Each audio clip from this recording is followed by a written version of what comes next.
अस्सलाम वालेकुम। तो कैसे हैं आप सब? उम्मीद करता हूँ आप सब ठीक ठाक होंगे।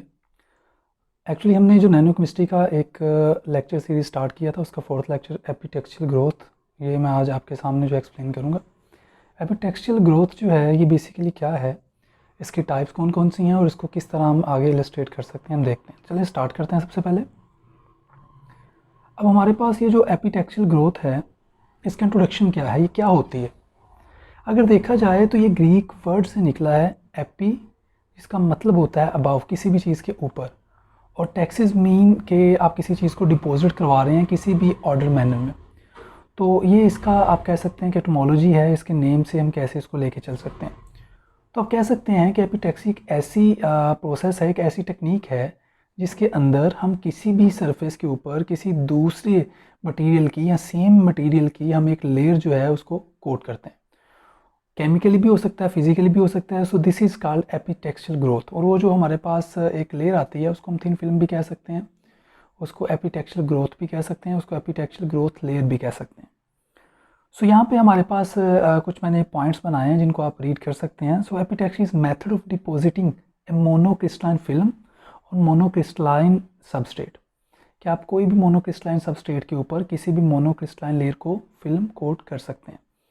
The deposited film is denoted as epitaxial film और एपिटेक्सचुअल ग्रोथ। ये भी हो गया। फिल्म में बी ग्रोन बाय गैस और लिक्विड, ये बड़ा इंपॉर्टेंट है। आपने जो आपने प्रीकर्सर्स लेने हैं वो आपके गैस और लिक्विड स्टेट में होने चाहिए। अगर आपके पास सॉलिड है तो पहले आप उसको मेल्ट करें या आपको उसको डिज़ोल्व करें किसी भी मेल्ट के अंदर, और फिर आप उसके ऊपर उसको ग्रो करवा सकते हैं। Deposit film takes on a latest structure and orientation identical to those of substrate. अब हम क्यों करते हैं? अब एक्चुअली हमारा काम होता है कि जो हमने सबस्ट्रेट लेना है, मतलब जो जिसके ऊपर हमने लेयर एक फ़िल्म बनानी है, जो सॉलिड सरफेस हम ले रहे हैं, वो जो सॉलिड सरफेस है वो उसकी जो ओरिएंटेशन है, उसकी जो स्ट्रक्चर है, उसकी जो ज्योमेट्री है, उसी की तरह जो ऊपर लेयर आएगी वो उसी की ज्योमेट्री, उसी के स्ट्रक्चर को फॉलो करेगी।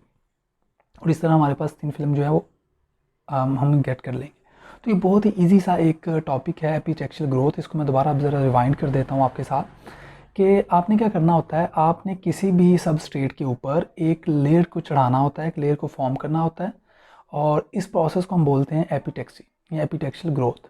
ऑलराइट, अब हम नेक्स्ट स्लाइड में देखते हैं इसकी टाइप्स कौन कौन सी। अब आप इसमें स्ट्रक्चर में देख सकते हैं there are mainly two types, एक होमो एपिटेक्सी है और दूसरा आप कह सकते हैं हेटेरो एपिटेक्सी। अब होमो में क्या होता है? होमो का मतलब आपको पता है, होमो मीन सेम। तो सेम का मतलब ये है कि हम जो सबस्ट्रेट ले रहे हैं वो जोन सा है, उसकी जोन सी कैटेगरी है, वो जोन सा उसका मटेरियल है, वो एग्जैक्टली वही है जो हम ऊपर लेयर चढ़ाना चाह रहे हैं। लेट्स सपोज यहाँ पे एग्जांपल दी हुई है, आप डायमंड के ऊपर डायमंड की कोटिंग ही करना चाहते हो। डायमंड के ऊपर डायमंड सबस्ट्रेट है, डायमंड के ऊपर डायमंड की ही थिन फिल्म बनाना चाहते हो, तो इस तरह की जो हमारे पास एपिटेक्सी होगी उसको हम होमो एपिटेक्सी कहते हैं। तो बड़ा ही ईजिली यहाँ पे इलस्ट्रेट किया गया है, डायग्रामेटिकली भी आपको दिखाया गया है। इसी तरह हेटेरो एपिटेक्सी क्या है? हेटेरो एपिटेक्सी ये है कि आपके पास जो सबस्ट्रेट है जिसके ऊपर आपने कोडिंग करनी है वो बिल्कुल अलग मटेरियल हो, और जो आप कोटिंग कर रहे हैं वो बिल्कुल अलग मटेरियल हो। यहाँ पे देखें, आप डायमंड की कोटिंग कर रहे हैं किसी भी दूसरे मटेरियल के ऊपर। मैं कोटिंग तो नहीं कह रहा एक्चुअली, कोटिंग जो है ये और वर्ड आ जाता है। आप डायमंड को डायमंड की थिन फिल्म जो है वो आप क्रिएट कर रहे हैं, वो आप फॉर्म कर रहे हैं किसी भी और मटेरियल पे। तो ये हेटेरो एपिटेक्सी के एग्जांपल है, बहुत इजी है। अगेन एपिटेक्सी हैज़ टू टाइप्स, एक हेटेरो और एक होमो। होमो के अंदर सबस्ट्रेट और जो आप फिल्म बना रहे हैं उनका मटेरियल सेम होगा, और हेटेरो के अंदर जो आप सबस्ट्रेट ले रहे हैं उसके ऊपर जो आप प्रीकर्सर और जो आप मटेरियल चढ़ाना चाह रहे हैं वो बिल्कुल डिफरेंट होंगे। इनकी होमो एपिटैक्सी की एक और फॉर्म है, ये सब फॉर्म आप कह सकते हैं सीडो होमो एपिटैक्सी, वो भी यहाँ पे मेंशन है। If the doping substance is different from that of substrate then this type will be called pseudo, या सीडो भी इसे पढ़ते हैं, असल में सीडो है, P silent, pseudo homoepitaxy. उसके बाद हेटेरो एपिटैक्सी को जब हम देखते हैं तो मैंने ऑलरेडी आपको बता दिया है कि इसके अंदर आपका जो सबस्ट्रेट है उस सबस्ट्रेट के ऊपर जो आप फिल्म फॉर्म कर रहे हैं, जो आप एक डिपॉजिटेड फिल्म बना रहे हैं वो बिल्कुल डिफरेंट मटेरियल की हो। इसकी भी एक टाइप है सीडो हेटेरो एपिटैक्सी। आगे इसकी एप्लीकेशंस हैं, वाई वी डू एपिटेक्सचुअल ग्रोथ, इसका मेन फंक्शन क्या है। हम क्योंकि नैनो केमिस्ट्री पढ़ रहे हैं तो इसका नैनो केमिस्ट्री के अंदर बहुत इंपॉर्टेंट रोल है, because we can form different kind of nanoparticles using this technique. तो उसके अलावा for establishing high control crystal growth like silicon germanium, हम से आप कह सकते हैं हम सेमीकंडक्टर की फॉर्मेशन के लिए यूज़ करते हैं। हम जब सेमीकंडक्टर्स को फॉर्म करना होता है तब भी हम ये वाला जो है टेक्निक जो है एपिटेक्सचुअल ग्रोथ को यूटिलाइज़ करते हैं। To grow layers of pre doped silicon की लेयर को ऑलरेडी सिलिकॉन डोप्ड है और उसके अंदर कोई और आपने डोपिंग मटेरियल डाला हुआ है और उसकी भी आप कर सकते हैं कोटिंग। उसके बाद आगे चलते हैं सेमीकंडक्टर फैब्रिकेशन के लिए। आपको ऑलरेडी बताया कि सेमीकंडक्टर आपके पास है या सेमीकंडक्टर की आपने कोटिंग करवानी है। Semiconductor material silicon germanium ETC वगैरह। To deposit organic molecules on to crystalline substrate, बहुत आप ऑर्गेनिक मॉलिक्यूल्स को भी क्रिस्टलाइन सबस्ट्रेट के ऊपर अप्लाई कर सकते हो। तो इसकी एप्लीकेशन बहुत सिंपल है। सबसे इंपॉर्टेंट जो एप्लीकेशन ये है फॉर द फॉर्मेशन और the fabrication of nano particles, क्योंकि हम नैनो क्रिस्टल्स को बना रहे हैं तो ये उसकी ये एक टेक्निक है। अब इसकी आगे जो है वो मेथड्स हैं, जो हम अप्रोचेस हैं जिनको हम यूटिलाइज़ करते हैं कि एपिटेक्सचुअल ग्रोथ जो है ये किस किस तरह से की जा सकती है। एक होता है लिक्विड फेज़ एपिटेक्सी। अब लिक्विड फेज़ एपिटेक्सी में क्या किया जाता है कि जो आप मटेरियल ले रहे हो वो आप लिक्विड स्टेट में ले रहे हो। मतलब क्या कि आपने सबस्ट्रेट लिया, उसके ऊपर आपने जो मॉलिक्यूल्स जो आपने फैब्रिकेशन करनी है वो लिक्विड स्टेट में करनी है। The method of growing semiconductor crystals layer on solid substrate, वो जो होते हैं हमारे लिक्विड स्टेट में होते हैं, मेल्ट में हम मिक्स कर लेते हैं, उसको डिसॉल्व कर लेते हैं। Firstly the temperature set under melting point range of the deposit semiconductor. अब जो हमने डिपॉजिट करना है, जो उसका जो मेल्टिंग पॉइंट है, हमने जो सबस्ट्रेट का टेम्परेचर है उसे ब्लो रखना है। अब इसकी वजह ये भी हो सकती है कि वो वेपर फेज़ में ना चला जाए, जब क्योंकि वो मेल्ट हो जाएगा वो लिक्विड स्टेट में भी चला जाएगा और लिक्विड स्टेट से आगे फर्दर तो हम एक मॉडर्न सा एक ऑप्टिमाइज्ड टेम्परेचर स्टेट लेते हैं जिसमें हम ये कर रहे होते हैं। Firstly the semiconductor material is well dissolved in the molten form of another material. उसको क्या करते हैं, मिक्स कर लेते हैं अच्छे वाला at conditions that are very close to the equilibrium between dissolution and deposition of the semiconductor crystal on the substrate slowly and uniform. हम इसलिए उसको मेल्ट करते हैं ताकि उसको मोल्टन फॉर्म के अंदर डिजोल्व कर लेते हैं ताकि वो लिक्विड स्टेट में अच्छी तरह आ जाए और उसका जो टेम्परेचर है वो भी नॉर्मल रेंज में आ जाता है, वो भी ऑप्टिमम हो जाता है ताकि वो उसके ऊपर डिपॉजिट हो सके। और ये प्रोसेस जो है वो स्लोली और यूनिफॉर्मली चलता रहता है। उसके बाद the equilibrium conditions are well dependent on temperature and concentration of the dissolved semiconductor in the melt. तो आपने जो सेमीकंडक्टर मटेरियल लिया हुआ है, जो आपने डोपेंट लिया हुआ है, वो इन सारी कंडीशंस को फॉलो करता है। तो इन शॉर्ट आप कह सकते हैं लिक्विड फेज़ एपिटेक्सी क्या है। लिक्विड फेज़ एपिटेक्सी में आप लिक्विड फेज़ में अपना जो मटेरियल है उसको कोट करते हैं, उसको फैब्रिकेट करते हैं और डिपॉजिट करते हैं ऑन द सबस्ट्रेट। उसके बाद इसके एडवांटेजेस क्या हैं, इसके एडवांटेजेस भी जो आप देख सकते हैं बहुत ही ईजी हैं। इसका जो ग्रोथ रेट है वो काफ़ी हाई होता है, अराउंड अबाउट आप कह सकते हैं 0.1 to 10 माइक्रोमीटर्स पर आवर। तो अच्छा खासा, मतलब माइक्रोमीटर्स में 1 घंटे के अंदर इतना 10 माइक्रोमीटर्स की लेयर जो है आप ग्रो करवा सकते हैं। उसके अलावा can produce very flat surface and excellent structure. इसका स्ट्रक्चर बड़ा ही फ्लैट होता है, कोई ग्रूव्स वगैरह, कोई अप्स एंड डाउन्स नहीं आते आपको, मतलब बड़ी स्मूथ सी सरफेस इसकी फ्लैट सी जो है वो फॉर्म होती है। उसके अलावा वाइड रेंज, क्योंकि आपको पता है लिक्विड जो है वो अपनी सरफेस को मेंटेन रखता है, इस वजह से इसका जो है स्ट्रक्चर काफ़ी ज़्यादा आप कह सकते हैं कि प्लेन आता है। Wide range of dopant selection, हम डिफरेंट काइंड ऑफ डोपेंट्स हम जो है वो सिलेक्ट कर सकते हैं ताकि उसको मिक्स करें प्रीकर्सर के अंदर और हम अपना डिपोजिशन अपने सरफेस सबस्ट्रेट के ऊपर करवा सकें। Growth can be made to occur over a wide range of temperature. हम टेम्परेचर भी डिफर कर सकते हैं, वेरी कर सकते हैं। इसमें कोई टेम्परेचर की भी खास सिलेक्शन नहीं है कि इस टेम्परेचर पे ही होगा, हम टेम्परेचर की भी वाइड रेंज है। उसके बाद no toxic precursors or by products, कोई हम बहुत ज़्यादा डेंजरस प्रीकर्सर्स नहीं लेते, नॉर्मल हम वाटर इस तरह के जो है मोल्टन नॉर्मली हम ले लेते हैं। Favourable segregation of impurities into liquid phase, segregation बड़ी अच्छी होती है। सेग्रीगेशन मींस मॉलिक्यूल्स की कलेक्शन, मॉलिक्यूल जब आपस में मिक्सअप होते हैं तो सेग्रीगेट करते हैं, जिसकी वजह से सेग्रीगेशन होती है। Favourable segregation of impurities into liquid phase, तो हम इम्प्योरिटीज़ को भी इसमें सेग्रीगेट कर से सेपरेट कर सकते हैं। इसके कुछ लिमिटेशंस भी हैं, डिसएडवांटेजेस भी कह सकते हैं, लिमिटेशंस भी कह सकते हैं कि काफ़ी सारी डिफ़िकल्टीज़ आती हैं growing certain combination of interest of hetero structure devices. जब हम हेट्रो एपिटेक्सी कर रहे होते हैं तो उसमें काफ़ी ज़्यादा प्रॉब्लम्स आती हैं, क्योंकि वो उनकी जो स्ट्रक्चर फॉर्मेशन है, उनकी जो केमिस्ट्री है वो इतनी ज़्यादा ओवरलैप नहीं कर पाती लिक्विड और सॉलिड के बीच में। दैट्स वाई यहाँ पे थोड़ी सी प्रॉब्लम्स फेस करनी पड़ती हैं। Poor reproducibility and problems with scaling up in size. जब हम साइज़ को मेंटेन कर रहे होते हैं नैनो स्ट्रक्चर पार्टिकल्स के या क्रिस्टल्स के साइज़ जब हम बना रहे होते हैं, उसमें भी थोड़ी सी प्रॉब्लम आती है लिक्विड फेज में, because molecules are in kind of random motion and उसके अंदर थोड़ी सी फोर्स ओवर अट्रैक्शन भी होती है। लिक्विड फेज में डेफिनेटली कर रहे हैं, इस वजह से भी आप कह सकते हैं रिप्रोड्यूसिबिलिटी में भी ये जो है ना प्रॉब्लम्स आते हैं। Difficult to control layer thickness, doping and interface smoothness. तो ये भी आप थोड़ा सा, ये स्मूथनेस में तो खास कोई इशू नहीं आता, सम हो आ सकता है, और कंट्रोल करना इसको थोड़ा सा थिकनेस को मुश्किल होता है। एज मैंने आपको पहले भी बताया कि साइज़ को मेंटेन करने में प्रॉब्लम आती है, इसलिए उसकी लेयर की थिकनेस को भी कंट्रोल करने में थोड़ी सी प्रॉब्लम आ जाती है, क्योंकि उसकी रेंज ज़्यादा होती है। वो 0.1 से 10 माइक्रोमीटर्स की लेयर 1 घंटे में वो कवर कर सकता है, तो इस वजह से वो हमें स्केलिंग अप में थोड़ा सा प्रॉब्लम आता है। उसके बाद वेपर फेज़ एपिटैक्सी है, ये सेकंड फॉर्म है। इसमें वेपर नेम से ही हमें क्लियर हो रहा है कि वेपर फेज़ एपिटैक्सी, इसमें हम वेपर फॉर्म में ले रहे हैं, गैसियस स्टेट में ले रहे हैं। इसकी सबसे जो ईजीएस्ट एग्जांपल है जिसको हम यहाँ पे एलैबोरेट करेंगे वेपर फेज़ एपिटैक्सी की, वो एटॉमिक लेयर डिपोजिशन है, ALD जिसको आप कहते हैं।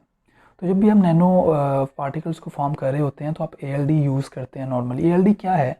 Atomic layer deposition. आप एटम्स की लेयर जो है उसको डिपॉजिट कर देते हैं किसी भी सबस्टेट पे।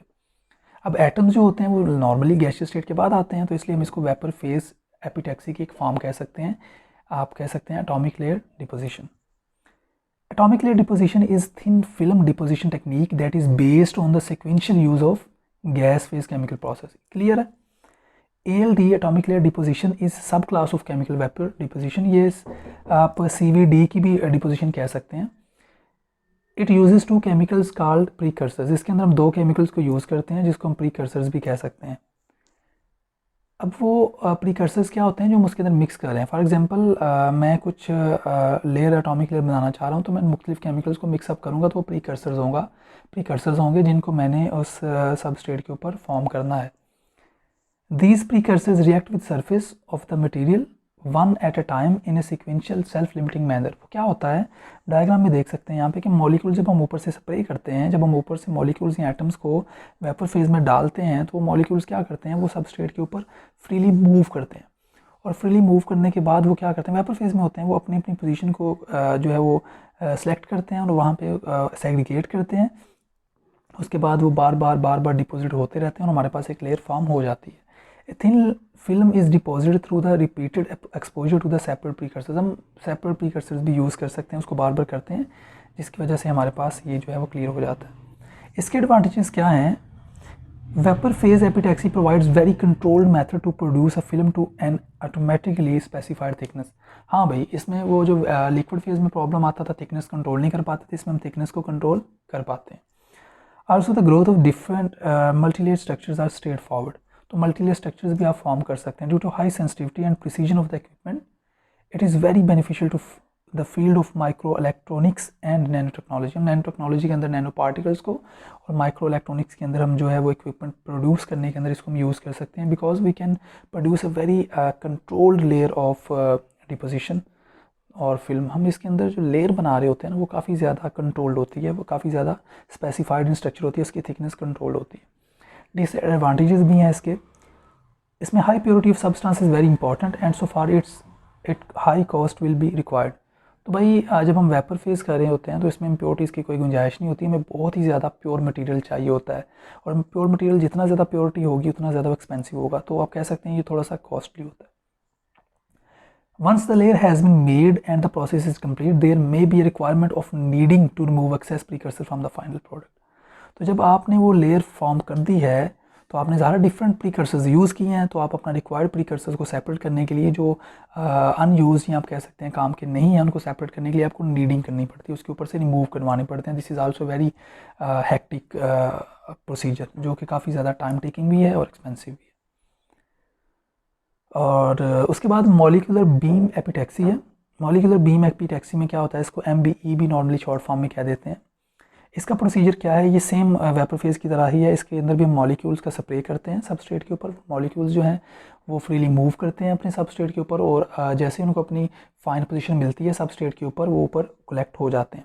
ये आपके पास सबस्ट्रेट है, ऊपर से आप स्प्रे कर रहे हैं, स्केल कर रहे हैं मॉलिक्यूल्स को। मॉलिक्यूल्स क्या करते हैं, वो उस सबस्ट्रेट के ऊपर, सरफेस के ऊपर मूव करते हैं। वो जैसे ही मोशन करते हैं, जैसे उनको परफेक्ट पोजीशन मिलती है, वहाँ पे वो सेग्रीगेट कर जाते हैं और हमारी थिन फिल्म प्रोड्यूस हो जाती है। तो इसका प्रोसीजर देखते हैं स्टार्ट पे क्या होता है। Starting with the base material called substrate, हम एक सबस्ट्रेट लेते हैं which could be similar to silicon germanium like semiconductor, वो सिलिकॉन जर्मेनियम लाइक सेमीकंडक्टर्स की तरह की होती है। Firstly heated the substrate normally, अब उस सबस्ट्रेट को हीटर के साथ अटैच किया होता है और उसको हम हीट कर रहे होते हैं। हीट इसलिए कर रहे होते हैं ऊपर से आने वाले मॉलिक्यूल्स को परफेक्ट कंडीशन मिल जाए उसके ऊपर अटैच होने के लिए। तो नॉर्मली जो टेम्परेचर होता है 500 से 600 डिग्री सेल्सियस होता है और इससे ज़्यादा भी हो सकता है। Sometimes for when we are using gallium arsenide substrate तो हम इसका टेम्परेचर बढ़ा भी सकते हैं। अब टेम्परेचर हम क्यों बढ़ा रहे होते हैं, ताकि ऑप्टिमम कंडीशंस को प्रोवाइड करने के लिए। Then fire relatively precise beam of atoms और molecules at the substrate from guns called fusion cells. एक फ्यूजन सेल्स हमारे पास लगे होते हैं, वो सबस्ट्रेट के ऊपर फायर करते हैं एटम्स का और मॉलिक्यूल्स का, ताकि वो ईजिली इसको अप्रोच कर सकें सबस्ट्रेट को और ऊपर जो है वो कंडेंस हो सके। Molecules land on the surface of the substrate, surface के ऊपर जो है वो लैंड करते हैं, कंडेंस होते हैं and build up very slowly, और आहिस्ता आहिस्ता सिस्टमेटिकली वे के अंदर सिस्टमेटिक वे के अंदर वो कलेक्ट होते हैं और अपनी लेयर्स को फॉर्म करते हैं जो कि कम्प्लेक्स में और सिंगल क्रिस्टल की फॉर्म में आ जाते हैं। सो MBE is an example of thin film deposition, इसको थिन फिल्म डिपोजिशन की फॉर्म में भी आप कह सकते हैं। अब इसका अगर आप डायग्राम देखेंगे, इसके कुछ पार्टिकल्स होते हैं, अगर आपको यहाँ पे क्लियर हो रहा हो, ये फ्यूजन सेल्स हैं जो कि फ्यूज़ करते हैं मॉलिक्यूल्स को बहुत ही ज़्यादा स्पीड के साथ। और यहाँ पे ये आपको नज़र आ रहा होगा, ये हमारे पास यहाँ पे मैं एरो कर्सर को लेके आ रहा हूँ, यहाँ पे आपको नज़र आ रहा होगा कि ये जो है हमारे पास ये सबस्ट्रेट है जो कि हीटर के साथ अटैच है, जिसका टेम्परेचर हमने कंट्रोल किया हुआ है। उसके बाद यहाँ से यहाँ पे हमने reflection high energy electrons diffraction भी उनकी की जा रही है, वो भी हमने यहाँ पे स्क्रीन्स लगाई हुई हैं। और यहाँ पे हम जो सारा एक्सपेरिमेंट है ये हाईली वैक्यूम्ड कंडीशंस में करते हैं, तो ये अल्ट्रा हाई वैक्यूम है यहाँ पे क्रिएट किया हुआ हमने, और लिक्विड नाइट्रोजन भी हम यहाँ पे वो भी ऐड कर देते हैं ताकि उसको कंडेंस करने के लिए। तो ये हमारे पास इसका कुछ जो है वो सिस्टम है, इसकी जो फंक्शनैलिटी है, सिस्टमेटिक डायग्राम है जो आप इजीली यहाँ पे अंडरस्टैंड कर सकते हैं। तो यहाँ से हम अपना सबस्ट्रेट भी देख रहे होते हैं, उसको इंस्पेक्ट कर रहे होते हैं, यहाँ से फ्यूजन करते हैं। उसके बाद इसका प्रोसेस क्या है, यहाँ पे डायग्राम इजीली आप अंडरस्टैंड कर सकते हैं कि सॉलिड मटेरियल हम सब्लाइम करते हैं, सब्लिमेट होता है, और it provides angular distribution of atoms, ताकि वो एंगुलर डिस्ट्रीब्यूशन करवा सके। The substrate is heated to necessary temperature, उसको हम अपने रिक्वायर्ड टेम्परेचर के अकॉर्डिंग उसको हीट करते जाते हैं। The gaseous element then condense on the wafer where they may react each other to form layers. ये देखिए ऊपर से मॉलिक्यूल्स हम यहाँ पे गन के थ्रू स्ट्राइक करवा रहे हैं, ये हमारे पास सबस्ट्रेट वेफर है और ऊपर से जब वो आता है तो मॉलिक्यूल्स उसके ऊपर लेयर के ऊपर फॉर्म हो जाते हैं। ये मॉलिक्यूल्स मोशन में हैं और जैसे ही इनको अपनी परफेक्ट पोजीशन मिलती है तो ये बॉन्डिंग करके उसके ऊपर लेयर फॉर्म कर देते हैं। Atoms on clean surface are free to move, यहाँ फ्री टू मूव होते हैं जब तक उनको करेक्ट पोजीशन नहीं मिलती लेयर्स को फॉर्म करने के लिए बॉन्डिंग के थ्रू। यहाँ पे देखें ये ब्लू जो है यहाँ पे मूव कर रहा है, और जब ये ब्लू के साथ अटैच होगा तो बॉन्डिंग हो जाएगी, तो यहाँ पे ये एग्जैक्टली फिट हो जाएगा। उसके बाद इसके एडवांटेजेस और डिसएडवांटेजेस भी हैं। Good for making high quality semiconductor, जब हम बहुत ज़्यादा अच्छे बहुत ही हाई क्वालिटी के सेमीकंडक्टर बनाने के लिए ये टेक्निक यूज़ करते हैं। और it allows extremely thin film to बहुत ही ज़्यादा हम थिन फिल्म्स बना सकते हैं, उसको फैब्रिकेट कर सकते हैं। डिसएडवांटेजेस भी हैं क्योंकि ये बहुत स्लो प्रोसेस है और लेबरियस भी है, इस पर बहुत ज़्यादा मशक्क़त करनी पड़ती है। और ये सिर्फ सूटेबल है जब हम बहुत ज़्यादा कम प्रोडक्शन कर रहे हों लेबॉर्ट्री में या रिसर्च में, क्योंकि हम प्रोडक्शन सिर्फ बहुत ज़्यादा स्मॉल रेंज में करते हैं तो इसके लिए अच्छा है, इसके लिए इतना कॉस्टली नहीं है। लेकिन जब हम इसको लार्ज स्केल पे करेंगे इंडस्ट्री लेवल पे तो ये बहुत कॉस्टली हमें पड़ेगा। तो ये हमारे पास एपिटैक्सी के बारे में एक जनरल सा नॉलेज था। आई होप आपको ये लेक्चर पसंद आया होगा, अपने फ्रेंड्स के साथ शेयर कीजिए ताकि उनका कोर्स जो है वो ईजिली अंडरस्टैंड हो सके। थैंक यू सो मच, अल्लाह हाफिज़।